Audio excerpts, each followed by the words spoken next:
Obviamente con alcance a otros ámbitos también. Pensamos en Marcelo Verbel. Y si querés saber más de Marcelo Verbel, yo supongo que muchos tenemos su nombre, tenemos sus canciones, conocemos su legado musical por su obra y también por sus hijos, pero tal vez está bueno hacer un repaso desde lo que es, yo diría desde lo literario, independientemente de que se trate de una biografía. Vamos a hablar con la autora de ese libro, que es Cecilia Rayén Guerrero Dewi. Eh, ¿Te decimos Rayén o Cecilia? ¿Cómo estás?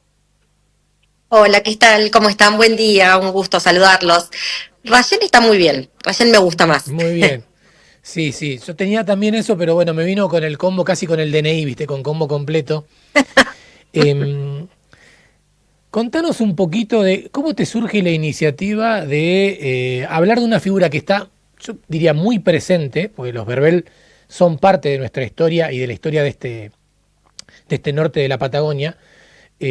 Ubicamos a Marcelo, a Marité, al resto de la familia, pero tal vez no conocemos tanto de, bueno, cómo creció en Plaza Winkle, que ni siquiera era Plaza Winkle en ese momento, cómo en su adolescencia se fue a Allen y después vuelve cuando fallece su abuela. Contanos un poquito de cómo surge esta, supongo que inquietud, pero también necesidad de plasmar esa historia en un libro. Bueno, yo vengo haciendo un recorrido en la cultura popular, investigando músicos populares argentinos, y cuando volví a vivir a Neuquén, yo soy de Neuquén, tuve unos cuantos años en La Plata, después en Brasil, sentí la necesidad de escribir del mayor exponente de la poesía patagónica, neuquina, y que también digo, un hacedor de la identidad, ¿no? Entonces, si pensaba en términos culturales, de cultura popular, del tejido social, me parecía que correspondía escribir sobre Marcelo, y ni hablar que para mi familia siempre había sido muy importante, porque, bueno, papá trabajaba en petróleo, entonces siempre anduvimos de acá para allá, y una forma de volver al sur, de volver a la Patagonia, era a través de los Verbel, ¿no? Entonces, y también pensando en que yo escribo crónica, hago crónica periodística, ¿no? Y que era una forma de mirar al personaje quizás desde otra perspectiva, no la que conocemos, por ahí no la más institucionalizada, la que tenemos presente cotidianamente, sino en otros detalles, ¿no? En otros detalles que van haciendo al personaje. Y así fue como, bueno, como le planteé esa idea a Marité, yo no la conocía, la contacté para proponerle esto, para hacer un libro de la intimidad, ¿no? A corazón abierto de Verbel. Y bueno, empezamos ese proceso hace mucho tiempo, hace 9 años atrás exactamente. Me acuerdo que Ujú. en ese momento yo vivía en San Martín de los Andes, vinimos con mi hijita para acá, mi hijita que era un bebé, y ahí empezamos como con las primeras entrevistas, y estuvo buenísimo como su familia y su entorno me fue abriendo la memoria, ¿no? Porque digo, este es un libro que está construido desde la memoria colectiva, ¿no? De su familia, pero también de las personas que lo rodearon, y otras que no lo rodearon, pero que para las que Verbel fue muy importante, ¿no? Así que así Claro. arrancamos. Bueno, ahora que decís eso, me acordé de una partecita que leí, cómo distintas personas se adjudican ser ese piñonero al que le canta Verbel. No, ¿a quién le canta piñonero? No, y a mi abuelo, no, a mi papá. No, tiene que ser por esta historia nuestra de cuando cosechábamos los piñones y los llevábamos para que nos lo cambien por una bolsa de harina. Y todas pueden ser Exacto. válidas, tal vez. Ni hablar, ni hablar. Eso para mí es impresionante, y es cuando digo, más allá de la institucionalización, vuelvo a insistir con esto, del personaje, el personaje vive en el pueblo, ¿no? Cuando se vuelve algo identitario, y en este caso un cantor popular. Bueno, por ejemplo, esas escenas, que es la escena inicial del libro, el abrebocas, me parecía importante ponerlo a Marcelo, no contado desde su historia biográfica, sino contar sobre él a través de su pueblo, ¿no? Entonces, bueno, el libro un poco va jugando con esa idea de que él vaya apareciendo vivo, ¿no? Es una Ujú, biografía, y claro. justamente pensamos en los trayectos vitales, en los trayectos de vida, entonces me parecía bien mostrarlo vigente, por eso también la idea del latido de la Patagonia en el título. Está bueno, porque hablaste de lo identitario, me gustó esa forma de definirlo como un sembrador de identidades. Es una buena definición para lo que ha sido Verbel. Sin dudas, ha sido un gran sembrador de identidades y con una relevancia fundamental en el país, ¿no? Por eso creo que esta biografía, que aparte va a estar publicada o está siendo publicada en la provincia de Buenos Aires, porque la editorial es de allá, porque surge de una inquietud de ellos, ¿no? De decir, si bien yo había empezado la investigación y era una inquietud mía, la pude concretar porque el año pasado se comunicó Serial Editorial para decirme, che, nosotros venimos trabajando con cultura popular, nos interesa fundamentalmente tener una biografía de don Marcelo Verbel porque representa toda la Patagonia. Y claro, ¿no? La relevancia de Marcelo a nivel identitario, no solamente acá en la Nor Patagonia, sino con un legado fundamental para el cancionero popular argentino, ¿no? Para la poesía criolla, que eso me parece como muy, muy importante destacarlo. Es un poeta argentino a la altura de los grandes poetas como fueron Atahualpa Yupanqui, Jaime Dávalos, Hamlet Lima Quintana. Es reconocer al gran poeta patagónico, al gran cantor patagónico en ese escenario, ¿no? Que me parece que necesitamos también ese halo de justicia y que bueno, que un poco el libro, a ver, no pretende hacerlo, por supuesto, o sea, sería algo demasiado grandilocuente, pero sí es un poco abrir esa discusión o sembrar esa luz, ¿no? Decir, che, bueno, volvamos a considerar a este señor tan trascendental por una obra impresionante que nunca vamos a terminar de conocer porque es inacabable, ¿no? Estamos hablando de alguien que escribió más de 1.300 canciones, una locura. Sí. Rayeni, está bueno esto que marcás porque creo que para muchos está en ese escalafón nacional, pero lo que sin duda llama la atención, yo por ejemplo soy platense, nacido en Ciudad de la Plata, provincia de Buenos Aires, hace poco llegué al Valle, ya lo conocía igual a la familia Verbel, pero a él en particular. Ahora cuando uno llega a la región y ve lo que significa para los neuquinos en general, me hace pensar en qué vino primero, ¿no? Casi como el huevo o la gallina. Digo, ¿vino primero la identificación regional y decir, che, loco, esta es nuestra voz? ¿O a partir del eco nacional que tuvo, se terminó de arraigar aquí en la provincia como una muestra de la neuquinidad? Uy, qué buena pregunta, me parece muy interesante.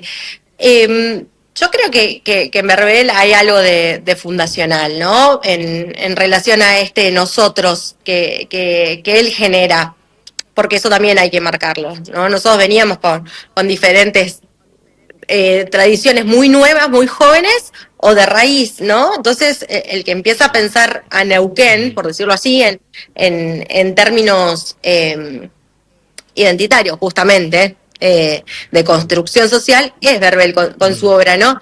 Y esa obra que empieza a circular rápidamente y rápidamente aparece en la escala nacional, ¿no? A través de personajes fundamentales como Larralde, como Cafrune, como Guaraní. Entonces, yo creo que tiene que ver un poco y un poco con eso.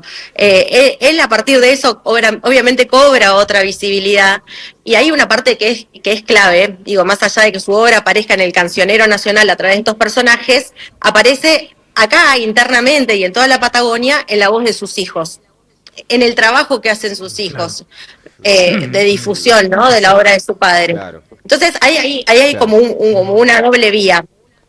Una cosa dual, ¿no? Claro, ni hablar y que quizás también me animo a marcar que por ahí el tema, el hitazo, es el himno provincial. Entonces ya también, digo, se metió de lleno, no tuvo ningún problema en estar hasta la cintura en el barro de decir, che, acá hay una identidad a mostrar, porque también hay algo de eso. ¿Cuántas provincias viven el himno con el orgullo que se vive en Neuquén? Y hay algo de esto, de nuevo, con el huevo o la gallina, que vino primero, si la identidad, si el tema generó esa identidad después, pero en un punto que uno de los temas más conocidos, más escuchados, sea el himno de la provincia, habla de que estaba muy metido en esa búsqueda identitaria. Sin dudas, como vos decís, uno de los hitazos, y aparte, digo, más allá de que sea el himno, es algo que continúa vivo, ¿no? Hace poco unos Pilar Goff, Trucha, La Valenti, Sí. que son también músicos muy tremendos, ¿no? Patagónicos, volvieron bueno, reversionaron eso, entonces como que la obra sigue viva. Y también hay otros hitazos que me parece que son fundamentales y que justamente más abarcativos, digo, que exceden a Neuquén, como puede ser Amutuy, ¿no? Total. Amutuy, que aparte Sí, cobró sí. una gran relevancia por Rubén Patagonia, ¿no? Que venía desde Comodoro Rivadavia, entonces ahí también hay un diálogo de la identidad patagónica en la obra de Verbel, y ni hablar el embudo, ¿no? Tan vigente. El Claro, embudo grabado por también. León Gieco, Sí. que es otro momento, pero es un momento fundamental de la obra de Verbel, porque Verbel aparte era esencialmente su obra es muy política también, ¿no? Ujú. ¿Sabes qué? Hace unos años, cuando hacía el programa de la tarde, había alguien que capaz que sigue escuchando y me pedía siempre un tema. Y me pedía siempre un tema de Malón, que yo no conocía porque yo no escucho heavy metal. Me pedía Cancha de Lodo. Y me hablaba de Cancha de Lodo. Y yo no sabía qué era y no lo encontraba. Y un día me llaman por teléfono y me dicen, ¿tenés un segundo cuando termine el programa? Y me llamó un hijo de Marcelo. Y me llamó y me Sí. dice, yo soy el hijo de Marcelo y te quiero contar que esa es una canción de mi papá.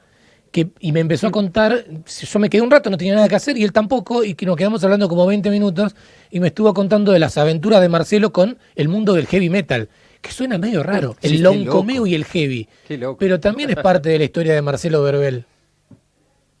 Sin lugar a dudas, y es una faceta súper interesante de Verbel esa, ¿no? Bueno, esa anécdota particularmente es espectacular, está en el libro, ¿no? Y ahí pensando en los alcances de la obra, esa canción la escucha Malón en Bahía Blanca, si no me equivoco, o en La Pampa, por alguien, por un payador, ¿no? Y dicen, che, nosotros queremos esta Ujú. canción, el payador se las da, y cuando la van a grabar, el productor dice, che, pero esto es de Verbel, ¿no? Mirando la profundidad de esa letra que en realidad originalmente se llamó Destino de Ladrillero, y que es una obra impresionante, mi Exactamente. favorita, ¿no? Realmente es una belleza de poesía tremenda. Entonces el productor la llama Marité y le dice, este tema es de tu papá, y le dice, sí, claro, y Verbel acepta que, o sea, ahí Ujú. Marité hace intermediaria, y a él le gusta esta idea de que una banda de heavy la grabe. Y después ni hablar la vinculación con Iorio, con el mismo Rubén Ujú. Patagonia, porque bueno, hay ahí también una cuestión del heavy metal con el nacionalismo, ¿sí? Hay un cruce, y Exacto. después también por una cuestión de los márgenes, ¿no? Siempre ha Ujú. sido un género marginado, un género Sí, tratado sí, de sí. menos. Y Tal ahí cual. hay un diálogo con Verbel y con la Patagonia también. Rayén, bueno, Verbel, el latido de la Patagonia. Se vienen las ferias, estamos en temporada de Feria del Libro. ¿Vas a estar en alguna? ¿Se va a poder escuchar algo que cuentes un poco más de lo que nos contaste? ¿Vamos a encontrar el libro? Sí, mira, el 16 de septiembre vamos a hacer la primera presentación acá en Neuquén, y después, bueno, el 4 de octubre vamos a estar en la Feria del Libro de Roca, que es, bueno, muy feliz de que me hayan convocado. Vamos a estar también ahí seguramente con algunos compañeros de la música compartiendo algunas canciones, pero es muy importante realmente poder llevar este libro a Río Negro, poder abrir esto, ¿no? Volviendo a esto de que excede profundamente Neuquén, la voz de Marcelo. Así que bueno, ojalá que podamos seguir circulando en las distintas ferias de toda la Patagonia. Y el 23 de octubre se presenta en la Biblioteca Nacional, que bueno, es un gran orgullo y una emoción poder llevarlo también para Buenos Aires para continuar este recorrido. Bien, no te saltes Cipoletti. Vamos a la de Bueno, ahí Neuquén, a la de Roca estamos y esperando. bueno, y a la de Cipo también. Hay que estar acá también para hablar de. Me acordé de Troilo con una de las anécdotas cuando dice Marcelo Verbel siempre está volviendo con esa idea de Aníbal Troilo de que me voy a ir del barrio si siempre estoy llegando. Bueno, está. Vuelve ahora Sin en lugar a forma de dudas. libro. Sí, Déjame decirte una cosa aparte muy sí. importante con Sipo, ¿no? Que Verbel tiene una historia importante ahí en Sipo, muy importante. Era muy amigo del doctor Salto, Y ni hablar que vivió muchos años en Allen también, así que hay un cruce precioso para hacer. Ojalá que nos llamen de la Feria de Sipo. Bueno, ojalá que sí. Te agradecemos mucho por estos minutos. Que te vaya muy bien con el libro. Muchísimas gracias por el espacio. Un fuerte abrazo. Otro, Cecilia Rayén Guerrero, atentos a esto, ¿no? Verbel, el latido de la Patagonia, recuperando una de las voces, o tal vez la voz más importante del folclore de nuestro norte patagónico.